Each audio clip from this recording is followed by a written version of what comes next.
I got a little bit excited when I saw this. I don't know why. I like talking about multi-level marketing.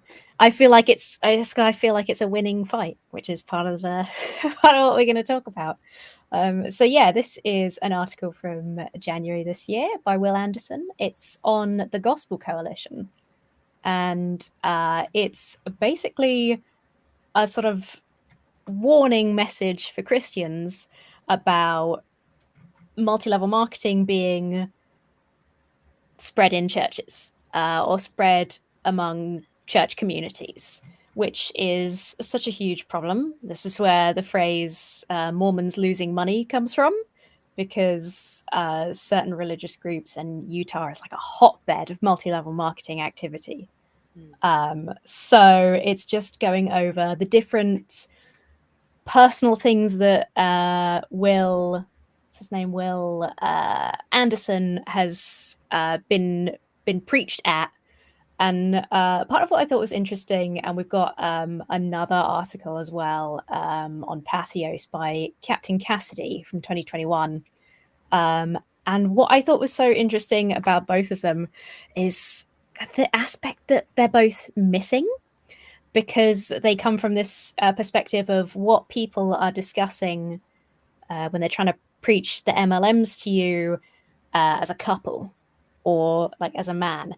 And both of them talk about, or the Patheos one particularly talks about what it is in religions, especially Christianity, that lines up with the multi-level marketing and why that is so common. But neither of them talk about the fact that it's mostly women who are targeted, or how that lines up with Christian beliefs. And I thought that was so interesting that they both sort of missed that out. And I wonder if it's, especially on TGC, if it's to sort of avoid almost a critical angle on church teachings, because to kind of summarize, MLMs tend to target mothers, stay-at-home wives quite a lot, people who are at home and feel they want to either contribute financially or they want a community. Multi-level marketing comes in and offers all of these promises of both of those things.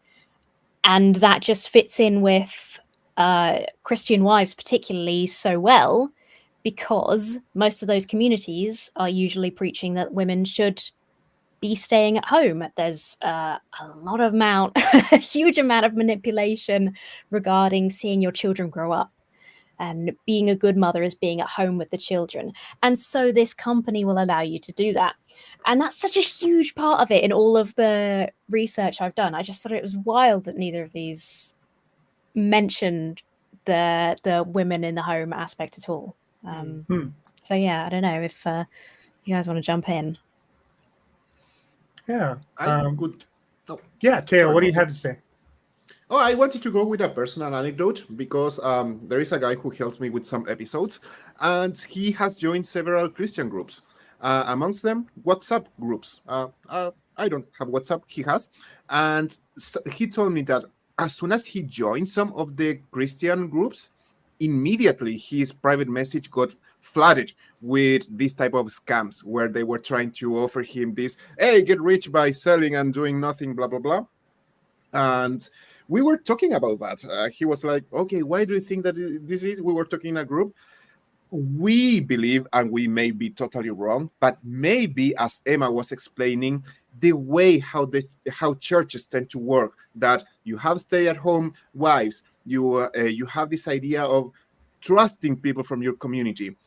That is going to create very good targets for these scams, especially when you are a Christian and somebody else says, hey, Christian brother, I'm part of your church. I would never do something bad against you. And also, I don't know, this might be biased, but we think that we as atheists tend to be more critical about stuff. We tend not to believe stuff immediately, apply some critical thinking to anything that is offered to us or that is explained to us. And Christians, they are taught the opposite. They should just believe because the pastor is saying it. They should just be good because the pastor says that they should be good. please, people, everybody be good just because.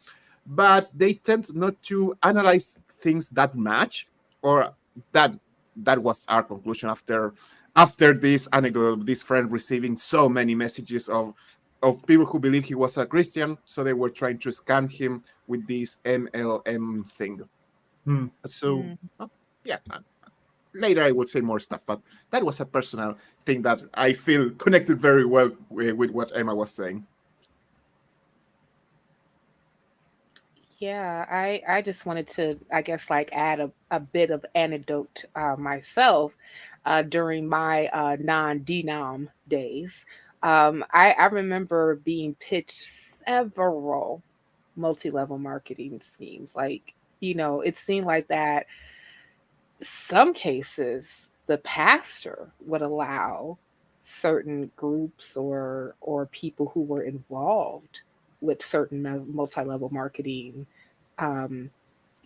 organizations say their spiel to the congregants, who happens to mostly be women, about how they can either create a separate stream of income or even replace their income and get it better and make it better rather. And then also use the priming portion of God would want you to be more free to do his bidding.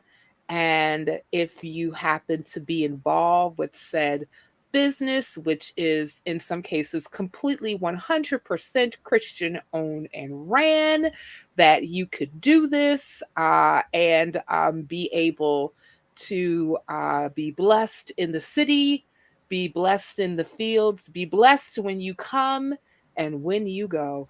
That was the pitch often given in the pews, and also people would, even come up to you and say, "Hi, I'm part of this particular organization." Matter of fact, I think that one of the more popular ones, I know that like Mary Kay is a very popular one, selling makeup, but I remember, I believe that they're bankrupt now, but Herbalife was extremely popular, and just about almost any church that I either visited or even the one that I was in, somebody was selling Herbalife. And but it was less about the product. Matter of fact, I even found a Patheos article called "Why Evangelical Christians Love Multi-Level Marketing So Much." Link will be in the description below, people. But one of the things that they said, that it's never about the product itself. It's always about bringing in a steady flow of new people to keep the enterprise in motion. And in the end, it's the people themselves who are the product.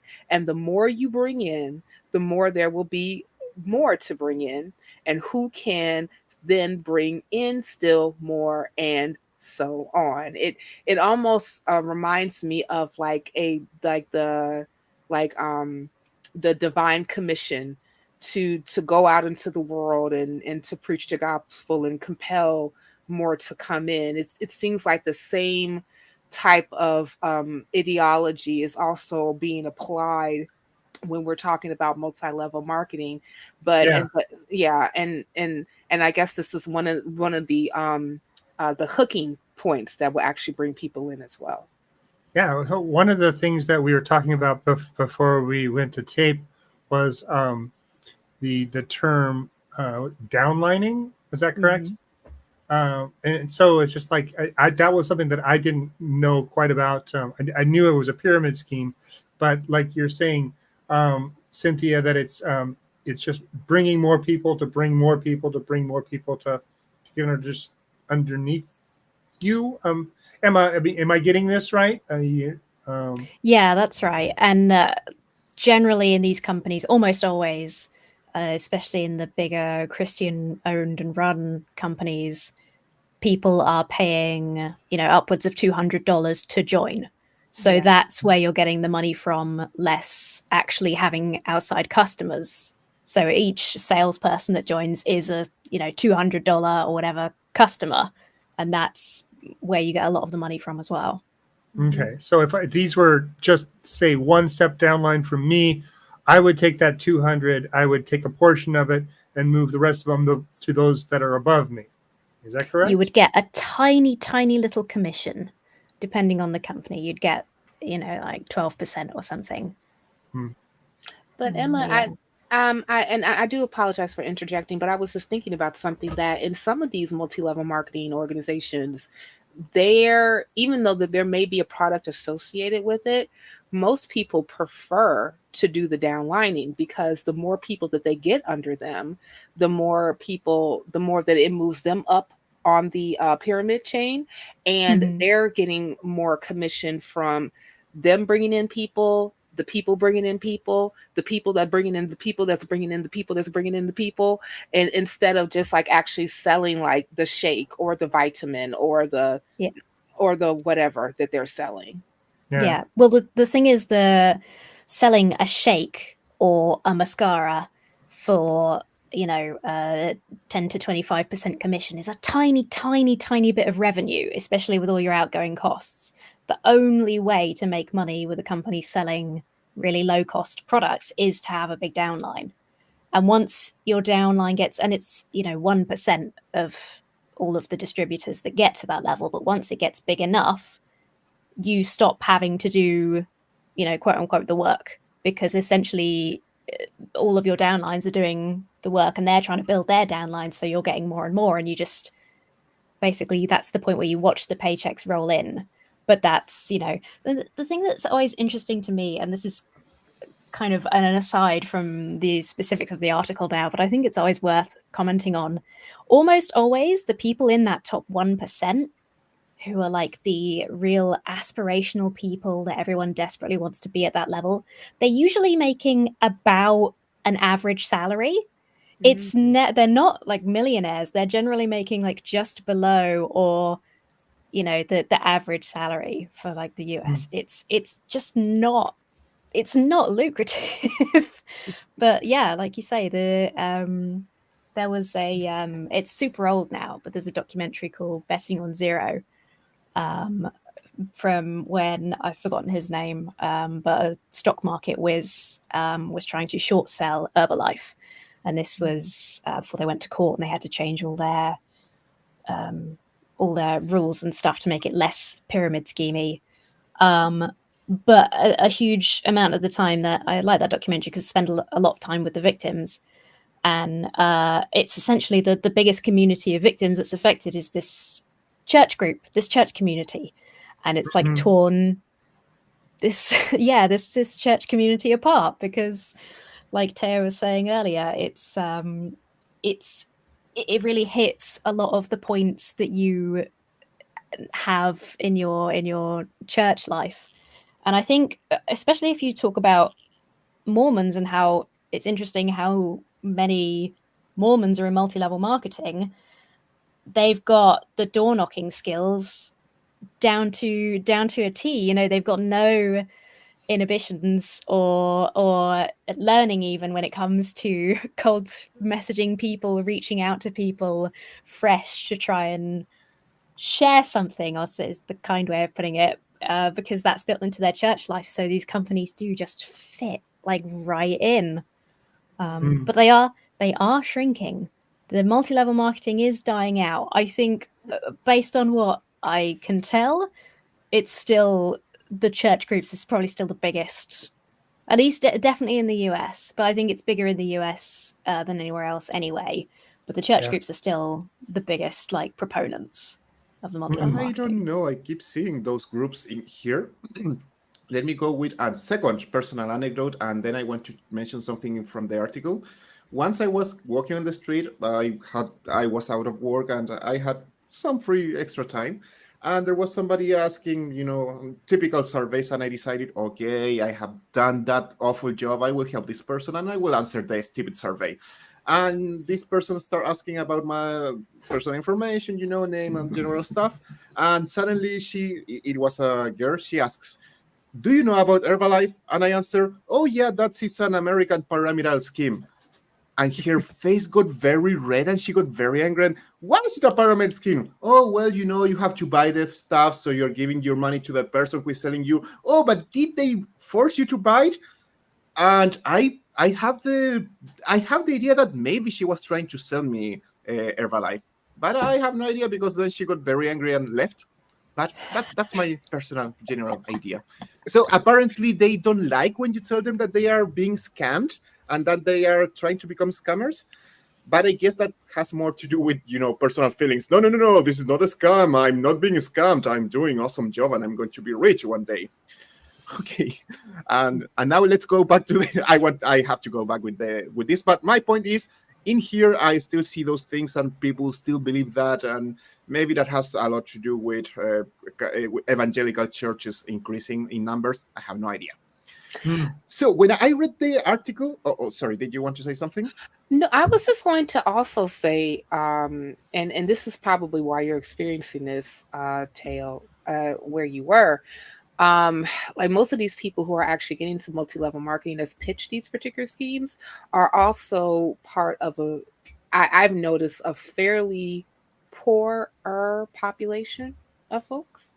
In order for them to be given like some type of hope, in order for them to work this particular pyramid, get your downline together, and then they're going to be rewarded handsomely with money to get them out of their particular situation. It's almost reminds me of how in communities that happen to be of less affluence and or affluence rather, and also who are under-resourced, are overly populated with churches. So it's kind of like this this particular edict is also followed with this whole, okay, we're going to give you Jesus plus a way out of your situation so that you're no longer poor.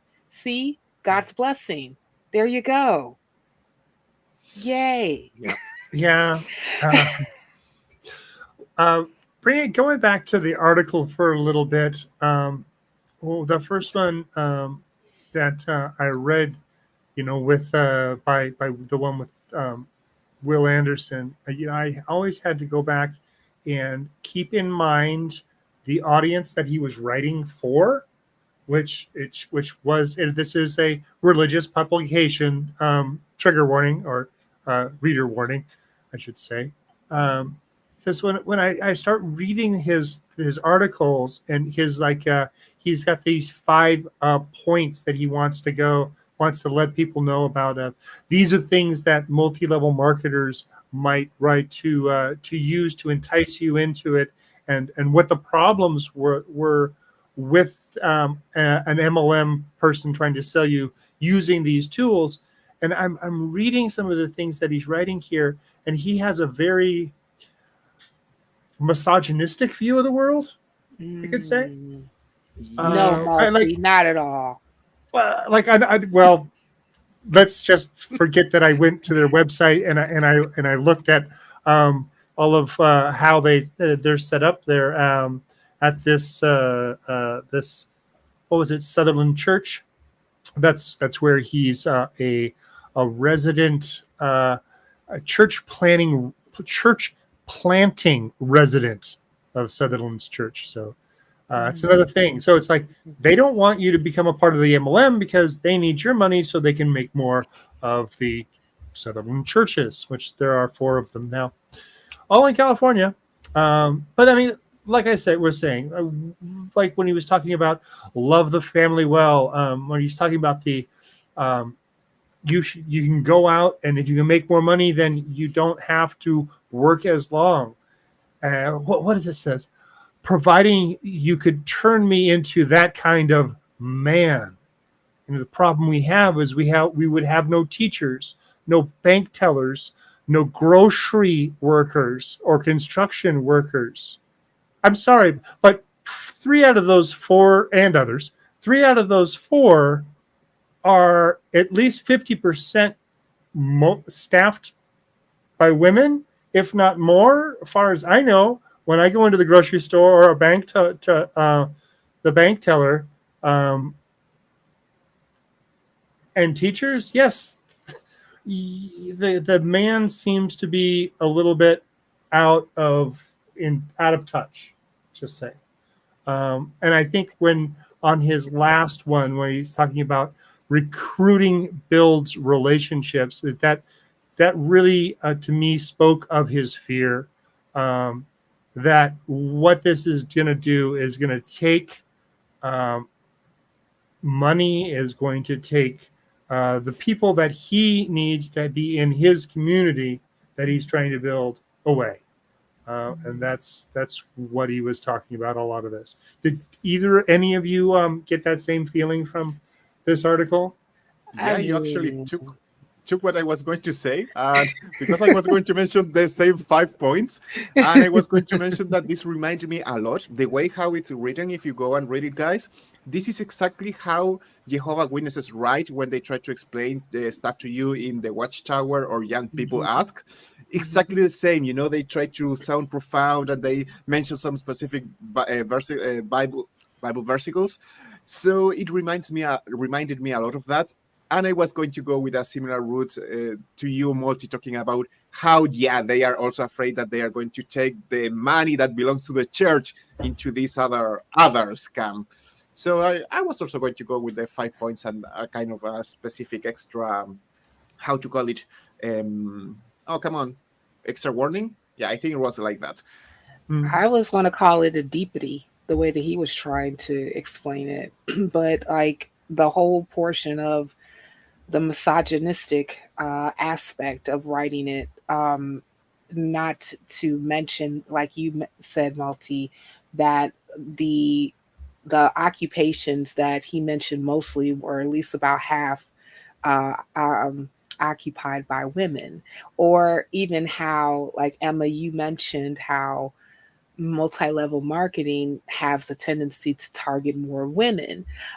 So I don't know. Like, I think that one of the things I noticed, and I'm not saying that this is like every Christian or every theistic person, but what I noticed mostly in monotheism is an overarching idea of patriarchy, and also that idea being passed on to said members of such religion idea.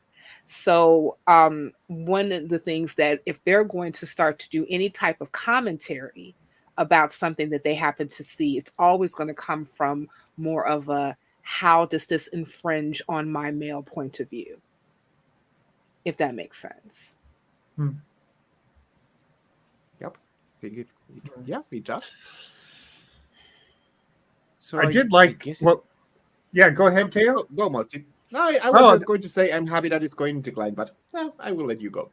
In decline. I was just going to bring up that second article by Captain Cassidy, excuse me, and I'm looking at this Venn diagram that they have in their article, and just the number of overlapping statements that they're talking about, and I can just see how well those two, how easy it would be to feel like these things are true, because from a different perspective, this is something that you're bombarded with in the Christian faith quite a bit.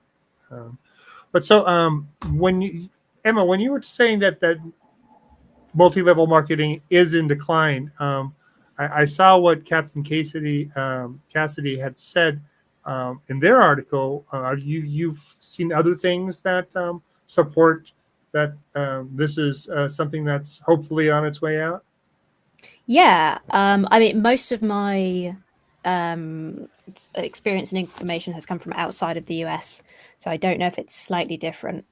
But I think partly this is why I was kind of referring to it as like a victory or a winning battle. Partly, I think the kind of media and pop culture reaction has turned more strongly negative, and that's becoming more mainstream. And it's really making it harder for people to spread multi-level marketing and to be active, because risk to relationship is such a huge part of it anyway.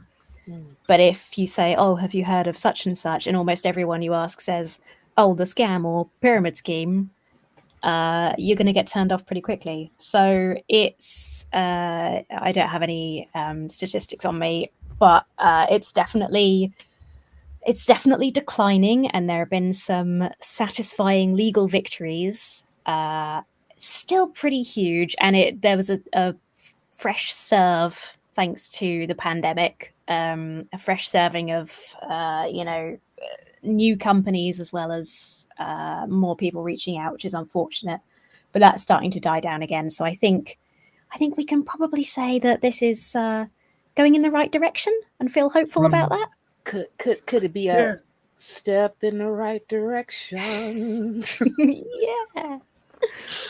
We definitely need to get that on a soundbite.